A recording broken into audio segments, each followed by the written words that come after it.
স্ত্রী সাপে কেটে মারা যায়।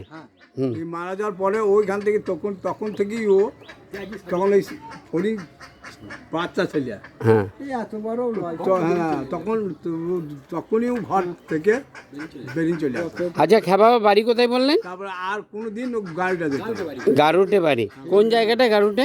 এই খড়গ্রাম থানা। খড়গ্রাম থানা ওখানে গারুটে বাড়ি। তাই ইনি এই লাইনে কত বছর এসেছেন বিয়ে থা করার পর?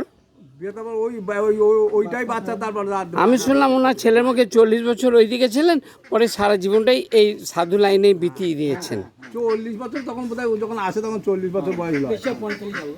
45 বছর বয়স, একদম একদম জোয়ান বয়স। তা খ্যা বাবা বিশাল মাহাত্ম্য আছে তাহলে। ঠিক আছে, যারা মানে তারা আশীর্বাদও পায়, তাই না? বাহ বাহ বাহ বাহ বাহ। তা খ্যা বাবা বছরে ওখানে একবার করে মৎস্য হয় না? হ্যাঁ একবার করে হয়। কত লোক খায় ওখানে? অন্নপ্রসাদ পায় আর কি, সরি হ্যাঁ গ্রামে 1000 লোক হবে?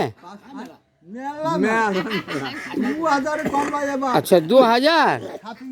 বাহ বাহ বাহ বাহ বাহ। 10ই ভাদ্র হয় প্রতি বছর? 10ই ভাদ্র কোনো জোগাড় থাকে না, সব জোগাড় হয়ে যায় একদিন। আচ্ছা একদিনে জোগাড় হয়ে যায় সকাল থেকে। আচ্ছা একবার সকাল বেলা দিয়ে একবার 7-8 তাহলে দ্বিতীয় বামা খেবা মনে হচ্ছে যে খেবা বাবা 7-8টা উনার খুঁজে লাগিয়ে দিলে তার আগের দিন করে। উনুন 7-8টা থাকে? বাহ বাহ বাহ বাহ। ঠিক আছে। কাঠ তার আগের দিন জল হয়ে যায়। হ্যাঁ কাঠ তার আগের দিন জল হয়ে আগের দিন বৃষ্টি হয়ে যায়?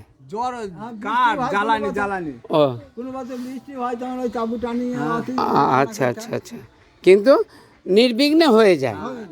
তো খাবার দাবার সময় তো কোনোদিন জল হয় না, কোনোদিন টান পড়ে না, খাবার দাবারে জল হয় না। টানও পড়ে না। যখন অন্ন সেবা করেন তখন একদম বৃষ্টি হয় না, একদম উঠোনগুলো শুকনো থাকে, ঘাসের ওপরই শুকনো থাকে। যে যেখানে বসে পড়ে। আচ্ছা আচ্ছা।